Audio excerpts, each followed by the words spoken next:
Good afternoon, my name is Anna Kinchelow, and I will be doing my speech on sex education for today's youth.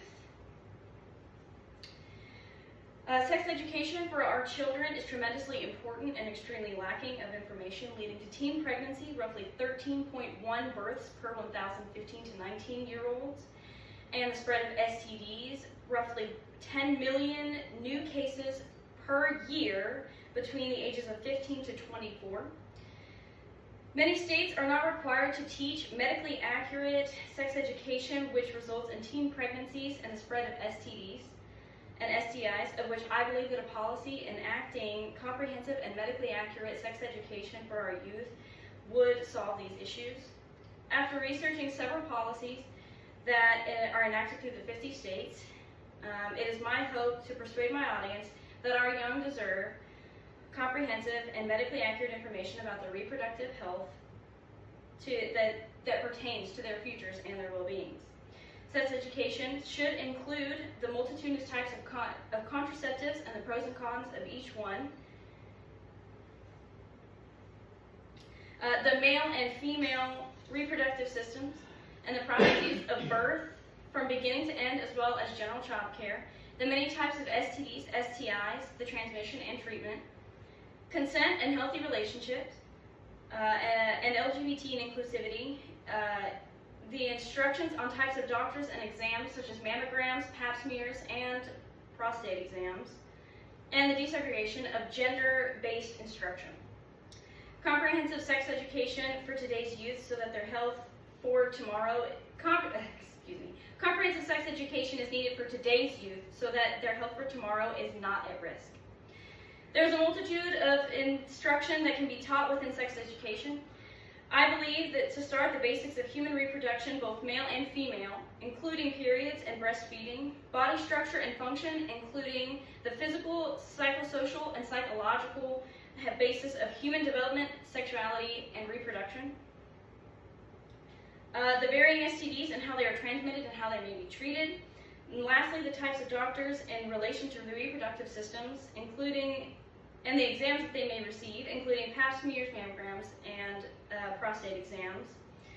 The instructional content then could include the topics of consent and sexual and relationship violence. This could include the current laws around sexual misconduct and rape, instruction on LGBT and inclusivity, teen pregnancy, child care, and there could be instruction, or should be instruction, on the importance of abstinence.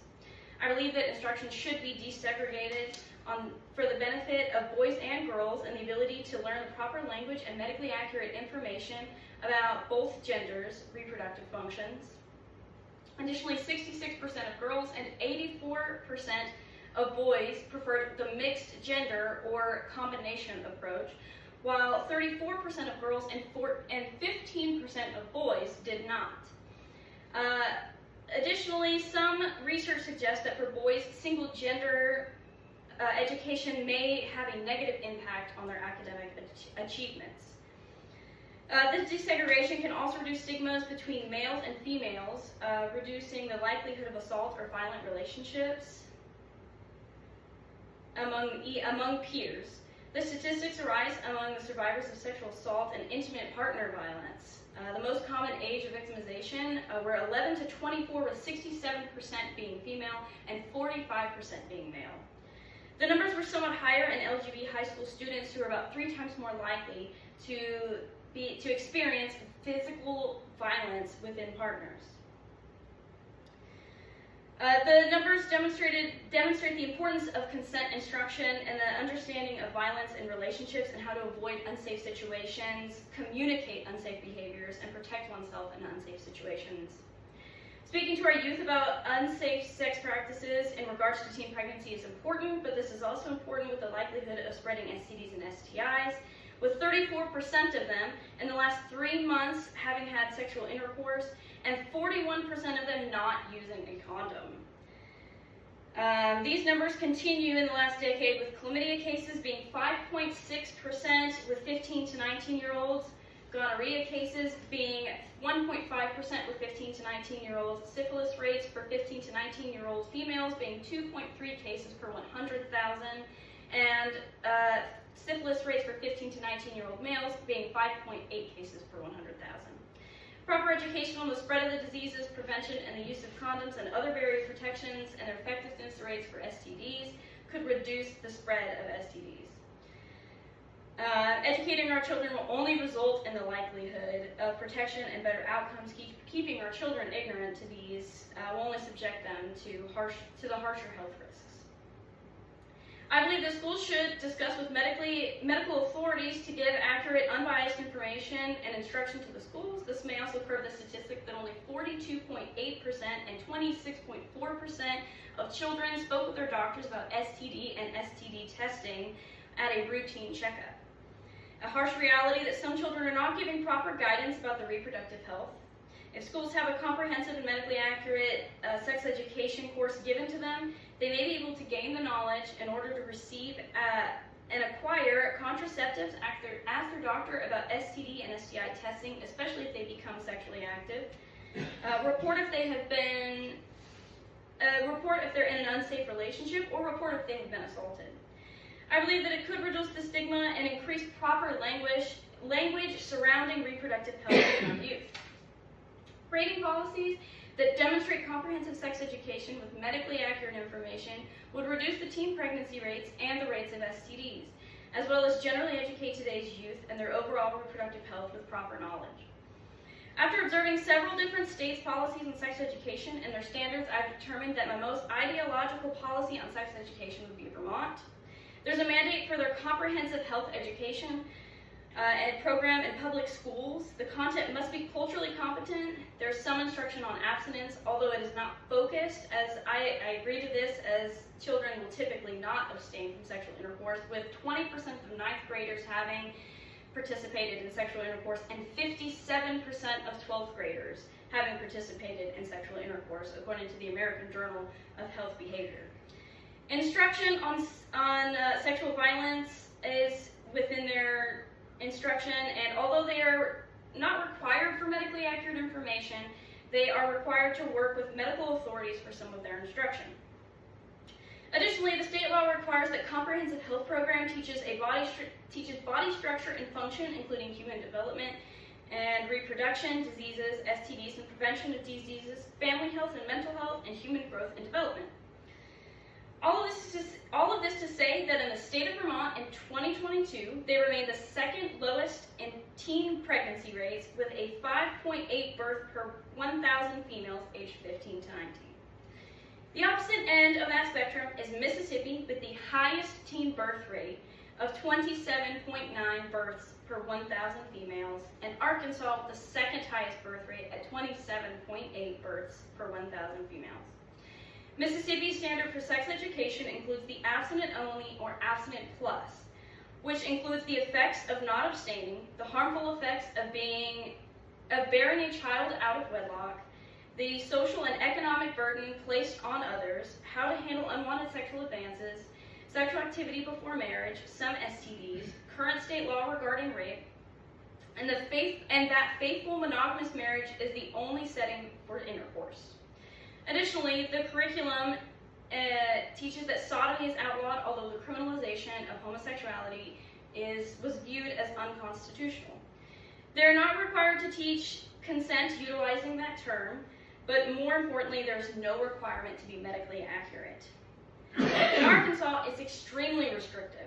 Instruction is not mandated and must stress abstinence, which shows little evidence of being effective among youth. If dating violence is taught, it must be evidence-based. No requirement for consent, sexual orientation, or HIV or STI content, and that premarital abstinence is the only means for avoiding pregnancy, AIDS, or STDs. There's no requirement to be medically accurate. There is some amendments within their laws that allow for the distribution of contraceptives with parental consent. However, the state cannot fund it. It is left to the school whether or not they participate in this process. And there is no instruction on contraceptives or the proper use of a condom. My point being that between the three states, there's a clear correlation between the restrictive and less medically accurate instructions and the teen pregnancy rates, as well as the STD rates. Research suggests that U.S. states whose residents have more conservative religious beliefs on average tend to have higher rates of teenagers giving birth. of the 10 most conservatively religious states in the United States, 8 are among the states with the highest teen birth rates. There's an understanding that some parents would want their children removed from the instructions due to religious beliefs. However, a basic course with instruction on human anatomy and its reproductive functions should be mandatory, as some students do without understanding their bodies into adulthood, and this places their health at risk. Continued, there's a correlation between the teaching of abstinence and the lack of instruction on proper contraceptive use. Given there being a 10-year difference between the median first age of sexual intercourse, 17, and the median age at first marriage, 27, and the statistics with 43% of sexually active high school students not using a condom, 73% not using birth control pills, and 60% of adolescents using the withdrawal method to avoid pregnancy with their last intercourse.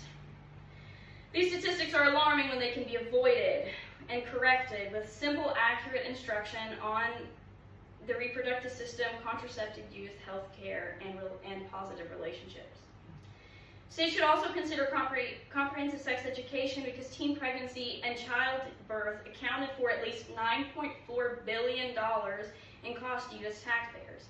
Although I would never argue any of these points strictly off finances, if policymakers and lawmakers were looking for a good reason to educate our youth, the direct medical cost of STDs and STIs in the U.S. in 2008 alone was even greater at $16 billion.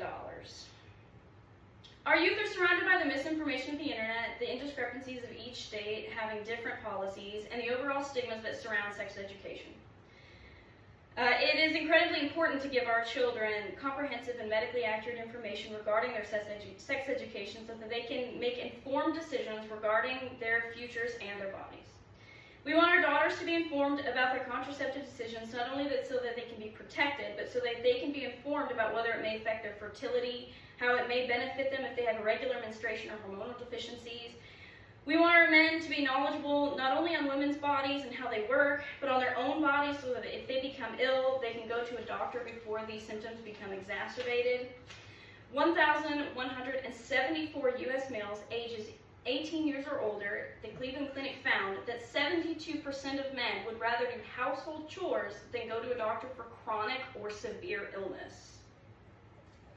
Anatomy can be taught to students at a lower level. A more in-depth understanding of sex education with regards to child care, healthy relationships, contraceptive, LGB, and pregnancy can be taught at the high school levels. This should be comprehensive, in-depth classes reviewed for unbiased, medically accurate information so that children and young adults are receiving instructions that they can take into the real world and apply to themselves. We must look at this from the perspective of a young teen. We were once those teenagers. Many of us joke that we were worse than the teenagers we are raising today, and that's fantastic. We are raising citizens who are choosing to make good decisions, at least that we know of. We are also recognize that they're going to make decisions that are not always good or safe, and we need to prepare them for those decisions. Giving proper instructions on condom use, contraceptives, the reality of STDs and STIs, pregnancy, and sexual violence might reduce the negative effects of these activities. Giving the youth of today a chance to succeed is the most important job we have as adults.